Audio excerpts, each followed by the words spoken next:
तो बच्चों, अभिषेक sir math classes में आपका स्वागत है।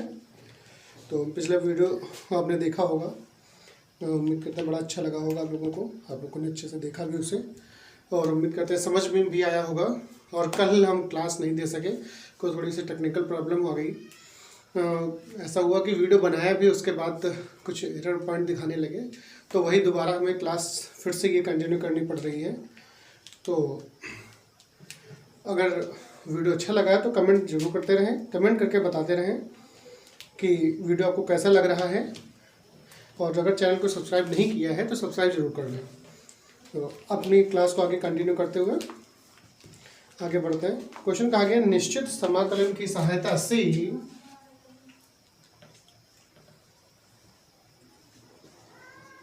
निश्चित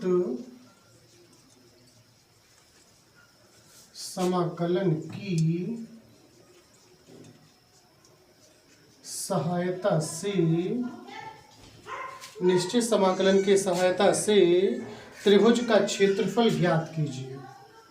त्रिभुज का क्षेत्रफल ज्ञात कीजिए। त्रिभुज निश्चित समाकलन की सहायता से ज्ञात कीजिए। त्रिभुज का क्षेत्रफल ज्ञात करना है, और जिसके कहा गया है जिसके शीर्ष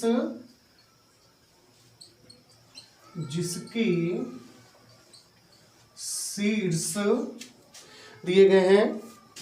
ए दिया गया है बिंदु 1,0, दूसरा बिंदु है बी 2,2, बी बिंदु है 2,2, और सी बिंदु है, जो सी बिंदु दिया गया है वो दिया गया है 3,1, 3,1 है, ये बताया गया है। तो सबसे पहले जैसा कि हमने बताया कि निश्चित समाकलन की सहायता से आप लोग जानते हैं कि त्रिभुज का क्षेत्रफल जब 3 बिंदु दिए होते हैं, कक्षा 10 में आपने पढ़ा होगा, त्रिभुज का क्षेत्रफल 1/2 into x1 into y2 minus y3 plus x2 into y3 minus y1 और plus x3 into y1 minus y2, इस तरीके से निकाला। उसके बाद सारणिक में भी त्रिभुज का क्षेत्रफल पढ़ा, और वहां लिखा त्रिभुज का क्षेत्रफल 1/2, और दिया होता था x1 y1, x2 y2, x3 y3 और 1 1 1।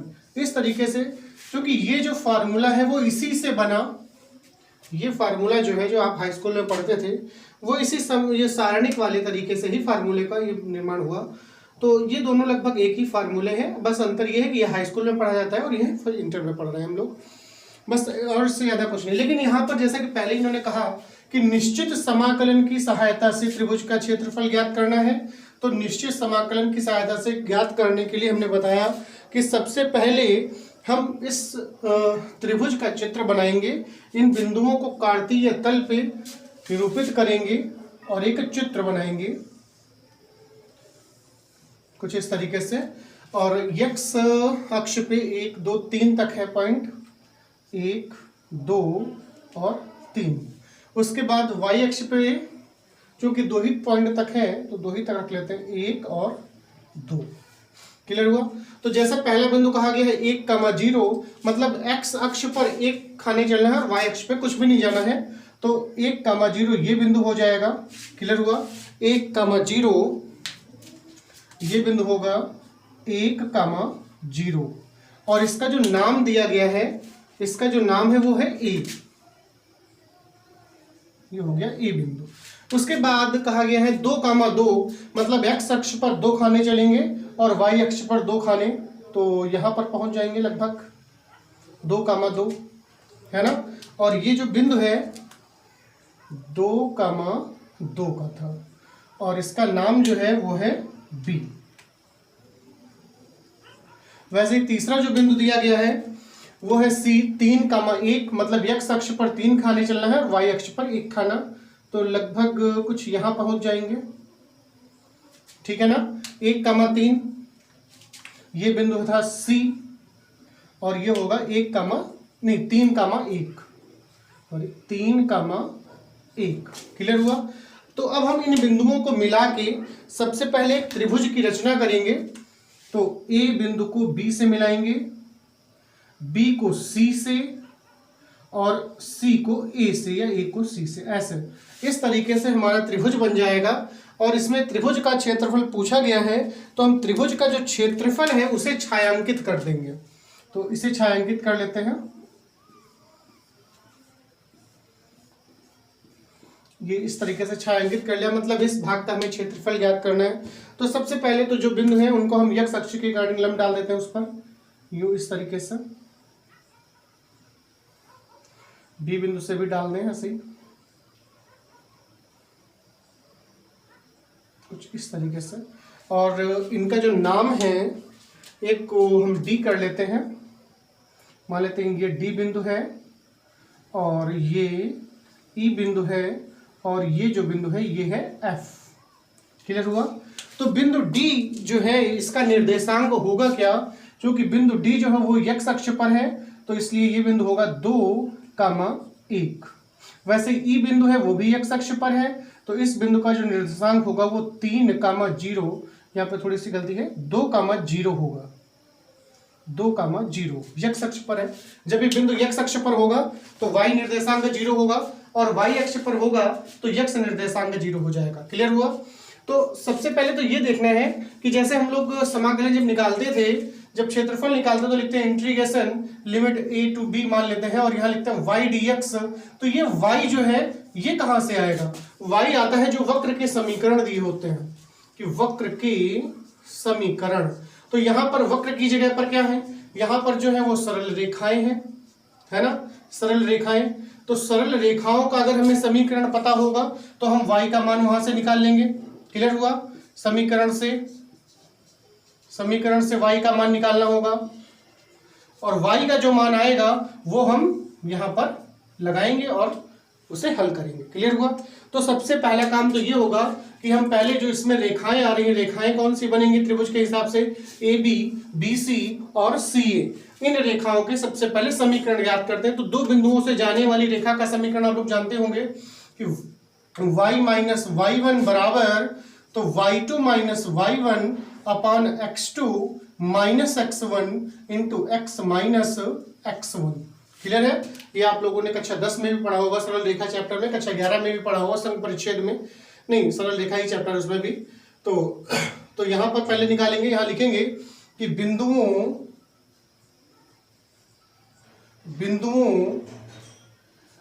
1,0 तथा 2,2 से जाने वाली ए बी रेखा का समीकरण। क्लियर हुआ? तो ये लाइन, उसके बाद फॉर्मूला, अब इसके बाद मान लगाएंगे। तो हो जाएगा y माइनस y1 का मान 0, जो कि पहला बिंदु x1 y1 और दूसरा x2 y2। तो यहाँ पर y2 जो है वो 2 है, माइनस y1 जो है वो 0 है, बटा x2 का मान 2 और माइनस x1 का मान 1 और इंटू x माइनस x1 मतलब 1। तो ये हो जाएगा y माइनस 0 मतलब y बराबर 2 माइनस 0 तो 2 होगा, और बटा 1 माइनस 1, 2 माइनस 1 है तो 1 आएगा। तो 1 लिखने की खास जरूरत नहीं है यहाँ पर, क्योंकि बटे में 1 लिखा नहीं जाता है, वो होता ही है, और इंटू x माइनस 1। तो ये जो आया मान, ये ए बी रेखा का समीकरण हो गया। क्लियर हुआ? ये ए बी जो रेखा का समीकरण था वो ही आ गया, और ये जो हमारा है ये दो बिंदुओं से जाने वाली रेखा का समीकरण का फार्मूला हुआ। तो ये ए बी रेखा का समीकरण हम यहाँ पर नोट कर लेते हैं, y बराबर 2 इंटू एक्स माइनस 1। ये हुआ ए बी रेखा का समीकरण। इसी प्रकार से अब बी सी का रेखा निकालें, तो यहाँ पे लिखेंगे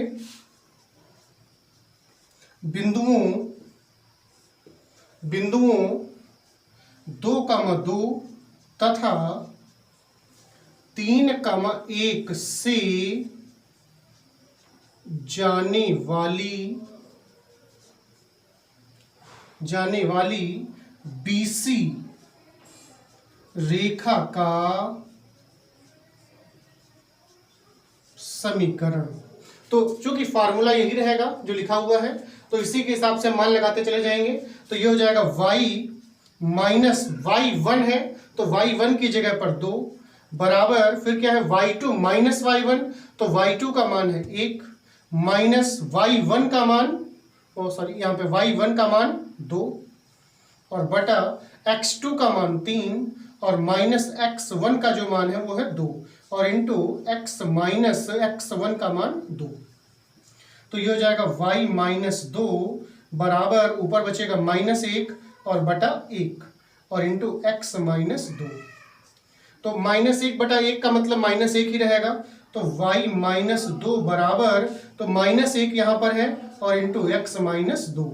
तो अगर हम इधर हल करें तो ये y माइनस 2 बराबर ये हो जाएगा -x और +2 को पक्षांतर कर दें तो y बराबर -x +2 और +2, क्योंकि माइनस का 2 उधर जाएगा प्लस का 2 हो जाएगा, तो y बराबर 2 और 2 हो गए 4 और ये -x, क्योंकि 4 प्लस का था इसलिए पहले लिख लिया है, x माइनस का पीछे लिख दिया है, तो उससे कोई फर्क नहीं पड़ता, -x +4 या 4 -x कुछ भी लिख सकते हैं।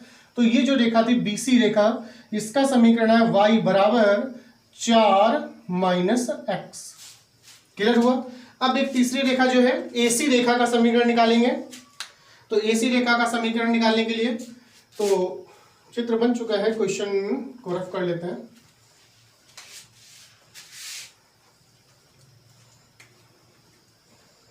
तो AC रेखा का समीकरण निकालने के लिए क्या लिखेंगे कि बिंदुओं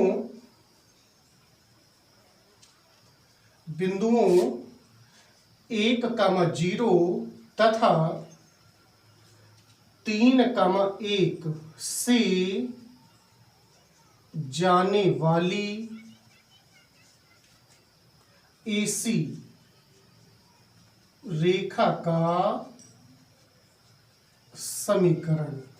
तो फिर वैसे y माइनस क्या होता है y1, तो y1 का मान है 0 बराबर, फिर होता है y2 माइनस y1, तो y2 का मान 1 माइनस y1 का मान 0 और बटा x2 माइनस x1, तो x2 का मान है 3 माइनस x1 का मान 1 और इंटू x माइनस x1 मतलब 1।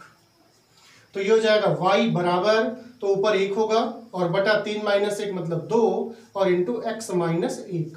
तो ये हुआ AC रेखा का समीकरण। जो ये AC रेखा है, ये AC रेखा, इसका समीकरण y बराबर 1/2 इंटू x माइनस 1। क्लियर हुआ। थोड़ा यहाँ साइड में लिख दिया है, इसको दिखाई दे रहा होगा। y बराबर 1/2 x माइनस 1। ठीक है, देख लिया। तो यहाँ पर हमारे पास अब देखिए, यहाँ पर AB, BC और CA तीनों रेखाओं के समीकरण आ चुके हैं। तो अब इन बिंदुओं को, समीकरणों को हटा लेना यहाँ से। अब हमें इसका क्षेत्रफल ज्ञात करना है। तो एक चीज तो हमेशा याद रखना, इस तरीके का क्वेश्चन बोर्ड एग्जाम में बहुत पूछा जाता है, जिसमें 3 बिंदु दिए होते हैं या फिर 3 रेखाएं दी होती हैं, तो उनको हल करना होता है। उनसे समीकरणों से जो त्रिभुज बनेगा उनको ज्ञात करना। तो एक तो हमेशा याद रखना कि जब तीनों समीकरण दिए हो तो भी समीकरणों को हल करके हमें उनके बिंदु निकालने होंगे, और अगर बिंदु दिए हैं तो उनसे समीकरणों को निकाल के तभी क्वेश्चन हल होगा। मतलब ये हुआ कि त्रिभुज के तीनों बिंदु और तीनों रेखाओं के समीकरण आपको मालूम होने चाहिए, तभी क्वेश्चन हल हो पाएगा। तो यहां पर अब आप देख रहे होंगे कि त्रिभुज के जो तीनों शीर्ष हैं, एक बिंदु का है 1,0, बी बिंदु का है 2,2 और सी का है 3,3। उसी प्रकार से तीनों जो रेखाएं हैं त्रिभुज की, उनके भी समीकरण आ चुके हैं। ए बी रेखा का समीकरण y बराबर 2 इंटू एक्स माइनस 1 और BC रेखा का जो समीकरण है y बराबर 4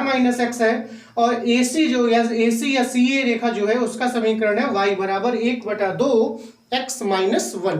अब हमारे पास त्रिभुज के जो तीनों शीर्ष हैं उसके बिंदु भी पता है, और त्रिभुज की जो तीनों भुजाएं हैं उनके समीकरण भी पता है। तो अब हम इसका जो त्रिभुज का जो क्षेत्रफल है उसको हम ज्ञात कर सकते हैं बहुत ही आसानी से।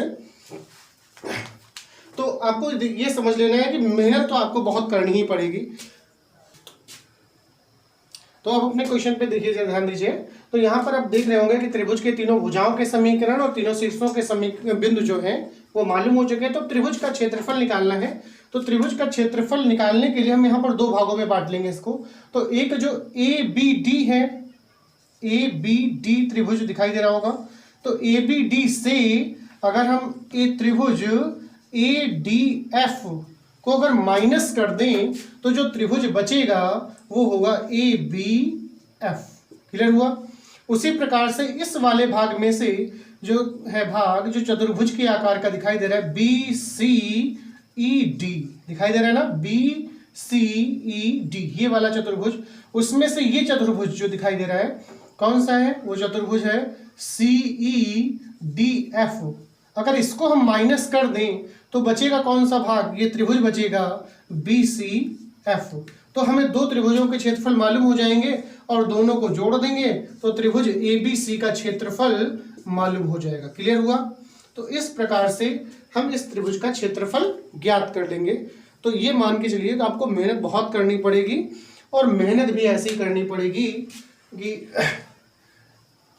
कहते भी हैं कि मेहनत बता देती है कि परिणाम कैसा है, कि मेहनत बता देती है परिणाम कैसा है, वरना परिणाम तो बताता ही है कि आपकी मेहनत कैसी है। तो आप जितनी मेहनत करेंगे तो आपके एग्ज़ाम में मार्क्स भी उतने ही अच्छे आएंगे। और कभी कभी देखा भी है कि मेहनत करने के बावजूद भी एग्ज़ाम में मार्क्स नहीं आ पाते हैं। तो ये कुछ कह लें कि कापियों की चेकिंग की वजह से भी थोड़ी सी फॉल्ट हो जाती है या कुछ ओवर कॉन्फिडेंस की वजह से भी। तो उम्मीद रखिए कि आप ओवर कॉन्फिडेंस नहीं होंगे और अच्छे से पेपर करके आएंगे। वो तो परिणाम भी बताएगा आपने कैसी मेहनत की है। तो अपने क्वेश्चन की तरफ आगे बढ़ते हुए तो अब यहाँ पर हमें लिखना है, लिखेंगे कि क्षेत्रफल ऑफ ABF शायद कम दिखाई दे रहा होगा, छोटा लिख दिया है, थोड़ा बड़ा कर देते हैं कि क्षेत्रफल ऑफ ABF बराबर, तो क्षेत्रफल ऑफ कौन सा ले रहे हैं? ABD और माइनस क्षेत्रफल ऑफ ADF। मतलब ये है कि इस ABD में से इस ADF को माइनस कर दे तो हमें ये छायांकित भाग मालूम हो जाएगा। क्लियर हुआ? तो इसके लिए क्या करेंगे? तो लिखेंगे इंटीग्रेशन। इसके लिए लिमिट क्या होगी? 1 से 2, 1 से 2 यहाँ पर हो जाएगा। अच्छा, अब ये देखिए कि ABD वाले भाग में ये रेखा आ रही है, AB रेखा है ना, AB रेखा आ रही है। तो AB रेखा के से y, जो AB रेखा का जो समीकरण है, हम उससे जो y का मान आया है, ये y का मान y बराबर 2 × x - 1, y की जगह पे लिखेंगे 2 × x - 1 dx minus integration ADF के लिए। तो ADF यहाँ से यहाँ तक है, तो लिमिट इसके लिए भी 1 से 2 ही रहेंगी, 1 से 2। और इसमें ये वाली रेखा आ रही है AC रेखा, जो कि AF जो है वो AC रेखा का ही भाग है। तो जब AC रेखा का समीकरण y बराबर 1/2x - 1 है, तो AF जो रेखाखंड है AC का ही है, तो उसका भी वही समीकरण होगा। तो y की जगह पर 1/2 × x - 1 dx। क्लियर हुआ यहाँ पर? तो ये हो जाएगा, हल कर लें इसे, तो इंटीग्रेशन नहीं, समाकलन कर लें, 2 बाहर कर लें और x का समाकलन होगा x² बटा 2 और -1 का होगा x। क्लियर हुआ? और इसकी जो लिमिट है वो 1 से 2 है। फिर उसके बाद माइनस, फिर यहाँ पर आ जाए तो 1/2 बाहर कर लेंगे और x का समाकलन फिर से वही x² बटा 2 और -1 का x हो जाएगा और लिमिट है 1 से 2। क्योंकि यहाँ पर दोनों पद एक ही हैं तो 2 यहाँ ये पद जो है, अगर इसको हम x मान पूरा y पद मान के चले तो ये 2y की तरह से होगा और ये -1/2y की तरह से होगा। तो 2y में से ये आधा y घटाएंगे तो 2 में से आप जानते हैं आधा घटा देंगे या लघुत्तम ले लें तो 2 लघुत्तम होगा, ये होगा 4y - y और ये बन जाएगा 3y/2, कुछ इस तरीके से। तो 2 में से जब आधा घटाएंगे तो 1.5 ही बचता है, आप जानते हैं 3/2। तो इसको हम डायरेक्ट ऐसे भी लिख सकते हैं 3/2 × x² - 2 x, और जो इसकी लिमिट है 1 से 2। अब इसे हल कर लें तो 3/2, पहले अपर लिमिट लगाएंगे, 2 लगाएंगे तो ये हो जाएगा 2 दूना 4/2 माइनस, फिर यहाँ लगाएं तो 2 हो जाएगा, फिर माइनस, अब लोअर लिमिट का यूज करेंगे तो यहाँ हो जाएगा 1/2 और -1। तो ये हो जाएगा 3/2 और यहाँ से 2 एक कम 2, 2 दूना 4 कटेगा तो 2 माइनस 2 मतलब 0 हो जाएगा, माइनस, और यहाँ 1 में से आधा घटाएंगे तो माइनस का 1/2 बचेगा, तो प्लस का 1/2 हो जाएगा, और गुणा कर दे तो ये हो जाएगा 3/4 वर्ग इकाई। तो ये हमें ABD जो त्रिभुज है उसका क्षेत्रफल मालूम हो चुका है। तो नोट कर लीजिए फटाफट इतना।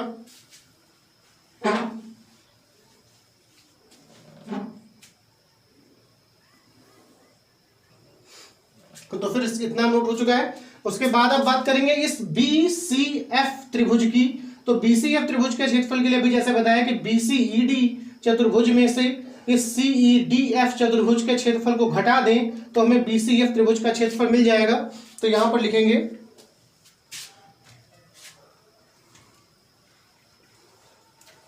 सिर्फ को लगता कि क्षेत्रफल ऑफ BCF बराबर क्षेत्रफल ऑफ BCED और माइनस क्षेत्रफल ऑफ, तो ये है CEDF। तो इसके लिए अब क्या करेंगे, फिर वही तरीका, तो इंटीग्रेशन और लिमिट क्या होगी अब की बार। तो लिमिट अब की बार ये जो भाग है यहां से और यहां तक का है, तो लिमिट होगी 2 से 3, 2 से 3। और यहां पर अगर हम इस भाग में देखें तो इस भाग में ये BC रेखा आ रही है ना, तो BC रेखा से y का मान लेंगे तो हो जाएगा 4 माइनस x dx, फिर माइनस इंटीग्रेशन, अब फिर लिमिट वही होगी 2 से 3, 2 से 3। और इस वाले भाग में ये CF रेखा आ रही है, क्योंकि CF जो रेखाखंड है वो AC का ही भाग है, तो AC का जो समीकरण था y बराबर 1/2 x माइनस 1, वही यहां पर लिख देंगे। तो 1/2 x माइनस 1 इंटू dx।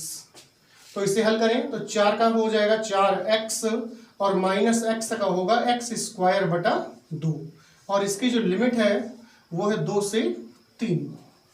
फिर माइनस, तो 1/2 बाहर निकाल लेंगे यहाँ पर, और इसका होगा x²/2 और माइनस 1 का होगा x, और लिमिट होगी 2 से 3।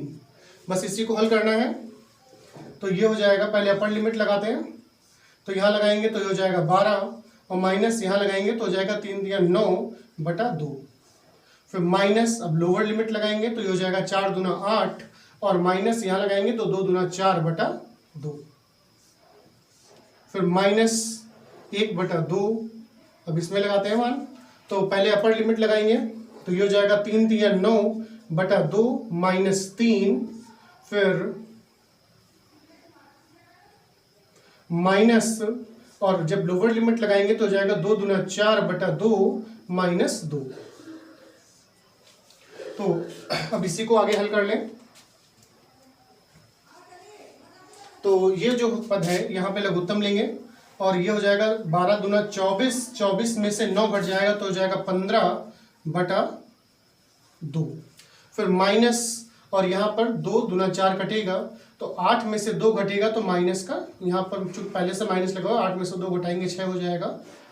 फिर माइनस 1/2, और यहाँ पर हल करेंगे तो यहाँ पर जब हल करेंगे तो ये हो जाएगा 2 × 6, और 9 में से 6 घटेगा तो 3/2 बचेगा, और माइनस ये 2 एक कम 2, 2 दूना 4 कटेगा, 2 माइनस 2 मतलब 0 हो जाएगा। तो यहाँ पे फिर से लघुत्तम लेंगे तो ये हो जाएगा 15 माइनस 12 मतलब 3/2, और माइनस यहाँ से गुणा करेंगे तो हो जाएगा 3/4। तो फिर से एक बार लघुत्तम लेंगे 4, तो ऊपर हो जाएगा 6 माइनस 3, तो मतलब ये आ जाएगा 3/4 वर्ग इकाई।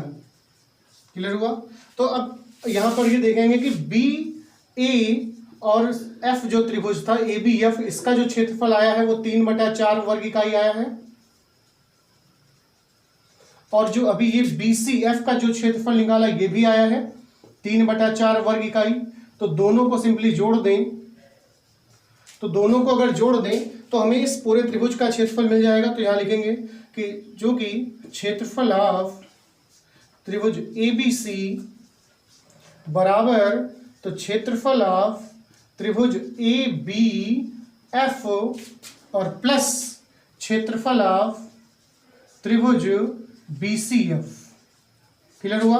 तो इसका मान आया है 3/4 और प्लस इसका मान भी है 3/4, तो ये हो जाएगा 6/4 और इसे काट देंगे तो हो जाएगा 3/2 वर्ग इकाई। क्लियर हुआ? नोट कर लीजिए, नोट करते रहे। जैसा कि पहले बताया है, कापी और पेन आप लेके जरूर बैठें और फटाफट नोट करते रहे। तो आंसर आ चुका है, यही आंसर होगा त्रिभुज ABC का क्षेत्रफल। नोट हो गया होगा? तो कमेंट करके जरूर बताएं कि आपको वीडियो कैसा लगा है, और अच्छा लगा है तो कमेंट करते रहें। इससे कमेंट करने से थोड़ा सा उत्साह हमारा भी बढ़ जाता है और थोड़ा हमें पढ़ाने में और मज़ा आने लगता है। तो जिन लोगों ने अगर चैनल को सब्सक्राइब नहीं किया है तो वो लोग भी चैनल को सब्सक्राइब कर लें। तो धन्यवाद क्लास। तो स्वस्थ रहें, मस्त रहें, व्यस्त रहें।